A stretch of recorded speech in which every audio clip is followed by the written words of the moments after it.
You are moving cautiously through a sea of tall grass as daylight fades 100,000 years ago.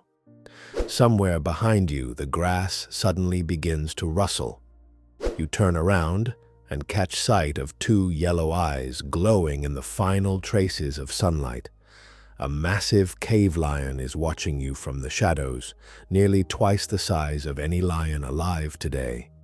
It is 350 kilograms of raw muscle, razor-sharp claws, and teeth powerful enough to end your life in seconds. And every ounce of its attention is now fixed directly on you. You have no weapon, no knife, and not even a sharpened branch to defend yourself with. Your teeth are flat, while your fingernails are practically useless in a fight. You cannot outrun the animal.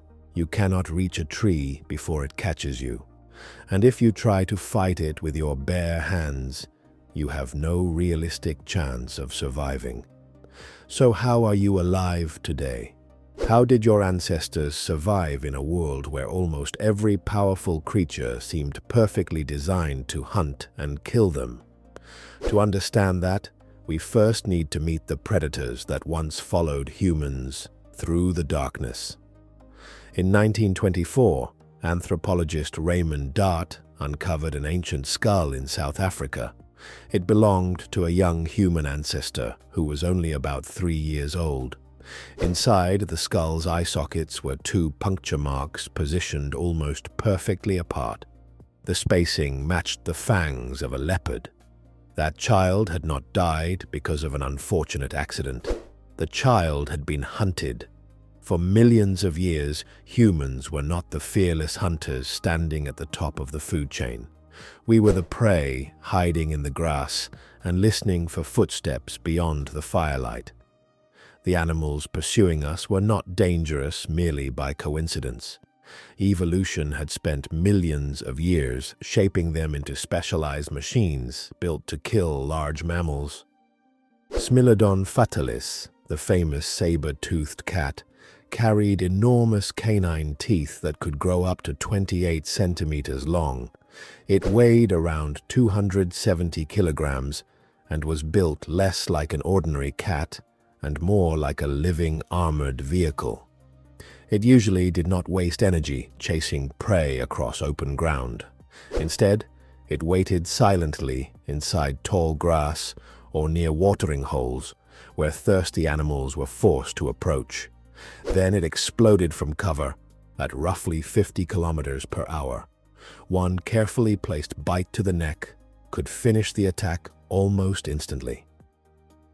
The short-faced bear, Arctodus simus, presented an entirely different nightmare. At the time, it was the largest land-dwelling carnivore in North America.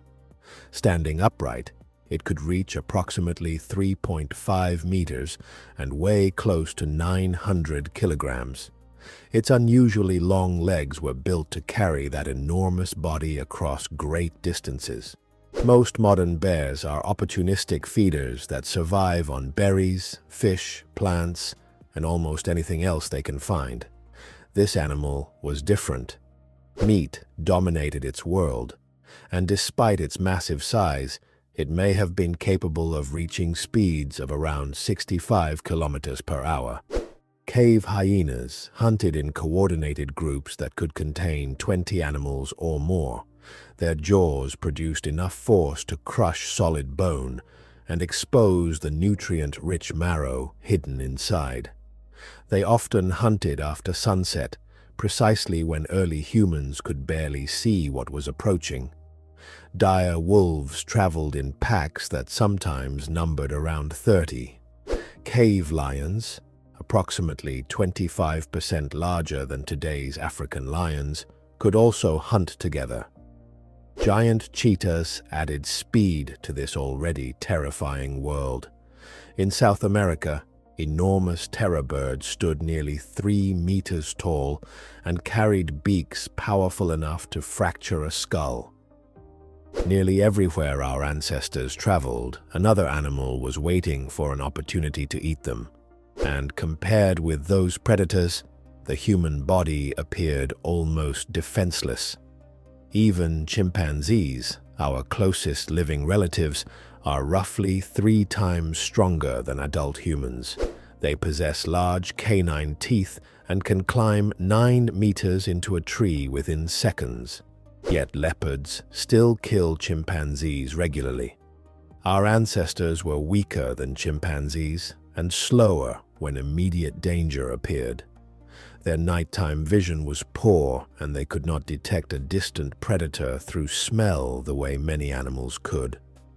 Walking upright allowed them to see farther, but it also made their bodies easier to spot across open ground. Human babies needed nearly an entire year before they could walk independently. Until then, they had to be carried while their cries could reveal the group's location to anything hunting nearby. Judged by almost every ordinary biological standard, humans should have disappeared a very long time ago. But that is not what happened. Instead, nearly every giant predator mentioned here eventually vanished. And somehow, against all the odds, we remained. The first major advantage our ancestors gained was fire. Inside Wonderwerk Cave in South Africa, archaeologists uncovered evidence of controlled fire dating back approximately 1 million years. They found burned animal bones, concentrated layers of ash, and the remains of ancient hearths. A single campfire could create a protective circle roughly 9 meters wide. Most predators refused to cross that glowing boundary because their instincts warned them to stay away. Even today, lions in Africa may circle a fire and observe it from the darkness, but they rarely risk approaching the flames. For humans, fire became more than a source of light. It gave us vision during the hours when our eyes were nearly useless. It provided warmth in cold environments that our mostly hairless bodies had never been built to endure. But its most important gift was time. Before humans controlled fire, sunset meant finding shelter and remaining almost completely silent until daylight returned. Once fire entered our lives, the night no longer belonged entirely to predators. Every evening suddenly contained 3 or 4 additional hours of usable time. Those hours could be spent shaping tools, discussing tomorrow's movements, sharing knowledge, and developing plans.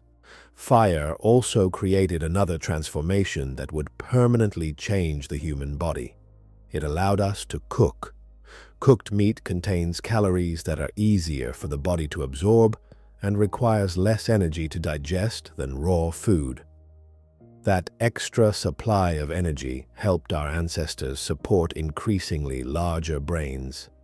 And larger brains opened the door to smarter solutions for dangers that once seemed impossible to overcome. Humans were never exceptional sprinters. A saber-toothed cat could accelerate to around 50 kilometers per hour in only a few seconds. The fastest humans can briefly reach speeds close to 45 kilometers per hour, but almost no one can maintain that pace for long. However, our ancestors possessed an ability that most powerful predators could not match. They could keep moving for hours. This hunting strategy is known as persistence hunting. The goal was not to defeat an animal in a short, explosive sprint. Instead, hunters followed it at a controlled pace, moving quickly enough to prevent it from resting for very long. They might continue tracking the same animal for 3, 4, or even 6 hours.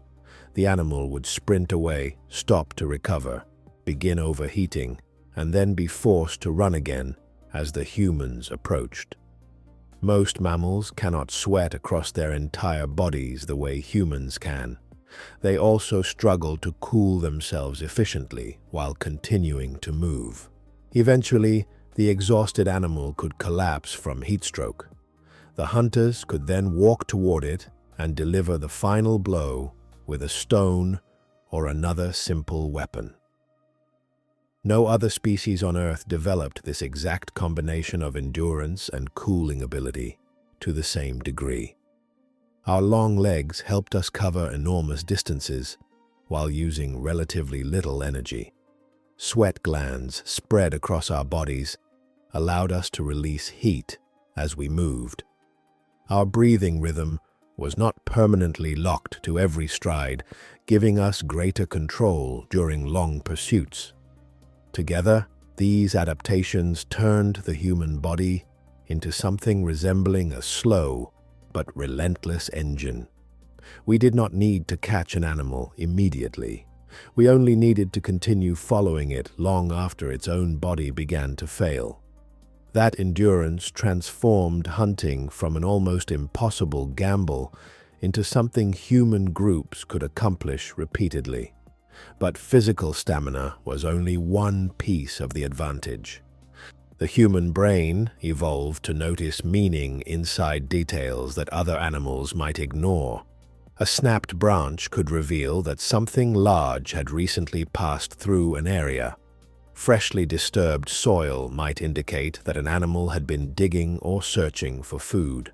The depth, shape, and spacing of footprints could identify the species, estimate its size, and reveal how long ago it had passed.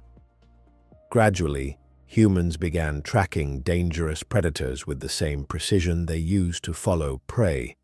They learned when those predators were most active. They discovered where the animals rested, when they hunted, which routes they preferred, and what could frighten them away. More importantly, that information did not disappear when one hunter died. Every generation passed its discoveries to the next. Children inherited knowledge gathered through the mistakes, injuries, and deaths of people who had lived before them. Humans were no longer learning only how to hunt. They were building an expanding library of instructions on how not to die. In 2001, archaeologists uncovered a remarkable human skeleton in Dmanisi, Georgia. The remains belonged to an early human ancestor who had lived approximately 1.8 million years ago. But the most extraordinary detail was hidden inside the individual's mouth. This person had lost every tooth several years before death.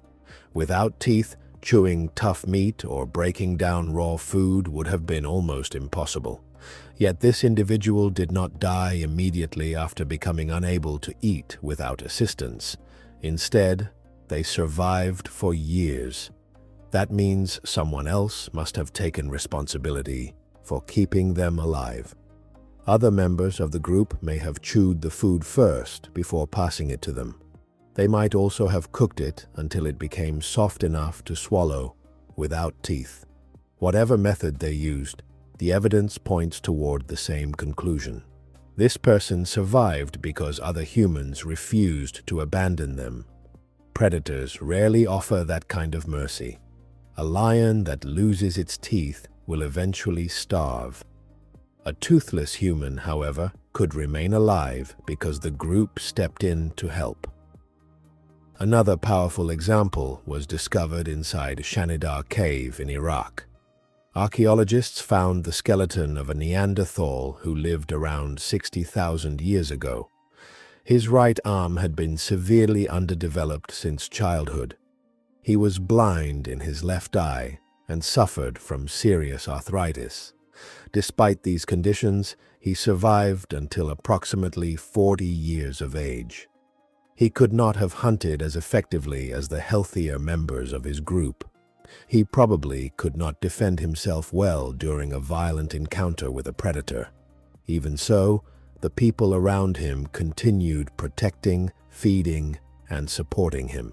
That willingness to care for the vulnerable became one of the qualities that separated humans from nearly every dangerous animal surrounding them. We did not simply cooperate because instinct forced us to move together. We formed emotional connections and recognized that the survival of another person could strengthen the entire group. That ability eventually transformed the way humans hunted. Wolves also hunt in packs, but much of their coordination is guided by instinct and immediate signals. Human hunters could deliberately assign different responsibilities before the hunt even began. One person could drive an animal toward the edge of a cliff. Another could wait below while holding several sharpened spears. A third hunter could block the most likely escape route. Using language, the group could describe a complicated plan before anyone made the first move. They could also change that plan when the animal reacted in an unexpected way. More importantly, humans learned to attack from a distance. Predators had evolved to deal with teeth, claws, horns, and direct physical confrontation. They were not prepared for a sharpened weapon flying through the air from 10 meters away. 5 humans, armed with spears and guided by a shared plan, could bring down a saber-toothed cat. And eventually, that is exactly what they began doing. Around 400,000 years ago, people living in what is now Germany created the Schöningen spears. These were not random wooden sticks picked up from the forest floor.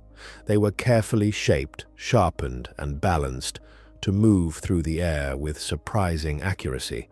Their aerodynamic design allowed hunters to kill a dangerous animal from roughly 10 meters away. For the first time, humans did not always need to place their fragile bodies within reach of claws and teeth. The balance of power was beginning to shift. We slowly stopped behaving like prey that could only hide, escape, or wait for danger to pass. We began turning around and hunting the creatures that had hunted us for millions of years. Then, approximately 50,000 years ago, the pattern of human migration changed dramatically. Groups of humans moved out of Africa and spread into Europe, Asia, Australia, and eventually the Americas. They arrived in environments filled with giant animals that had never encountered anything quite like them. And on every continent humans entered, the local megafauna soon began to disappear. The saber-toothed cats disappeared around 10,000 years ago. Cave lions vanished approximately 14,000 years ago. Short-faced bears followed them into extinction roughly 11,000 years ago. Mammoths, giant ground sloths, terror birds, and countless other enormous animals also disappeared from the world.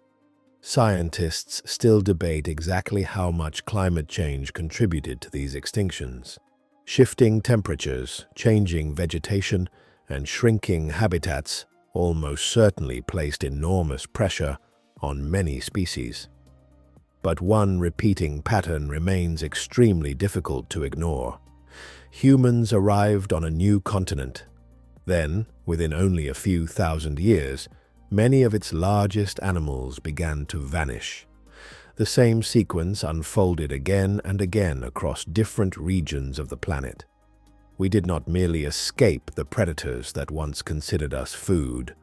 Over time, we helped remove many of them from the world entirely. Evolution had given every major predator a particular advantage. Some received astonishing speed. Others developed overwhelming strength, deadly venom, powerful jaws, or nearly perfect camouflage. Humans received something less dramatic, but ultimately far more dangerous. We received adaptability.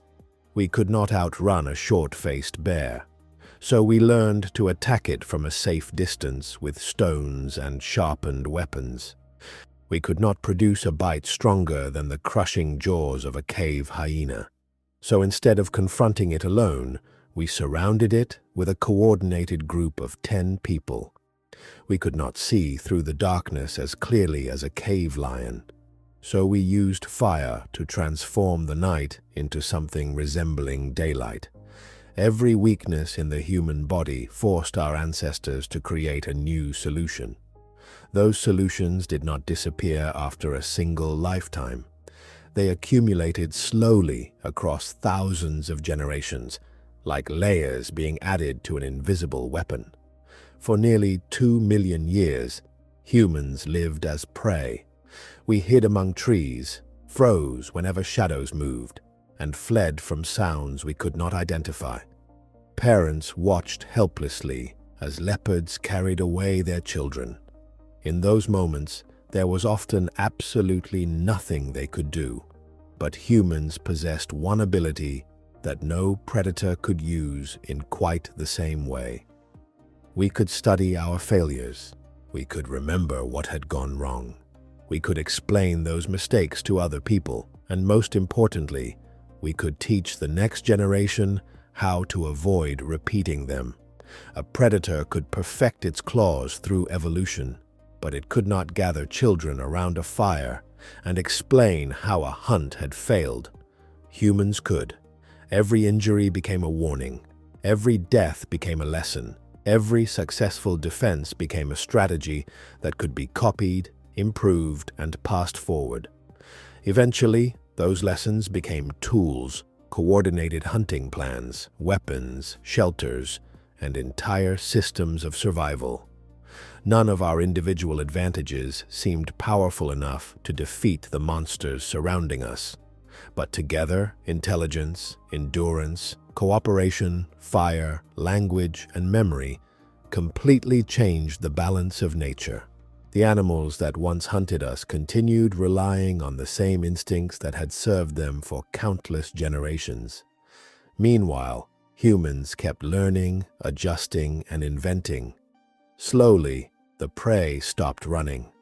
Then it turned around, and eventually, the creatures that had spent millions of years hunting humans disappeared, while the humans they once hunted survived long enough to write their story.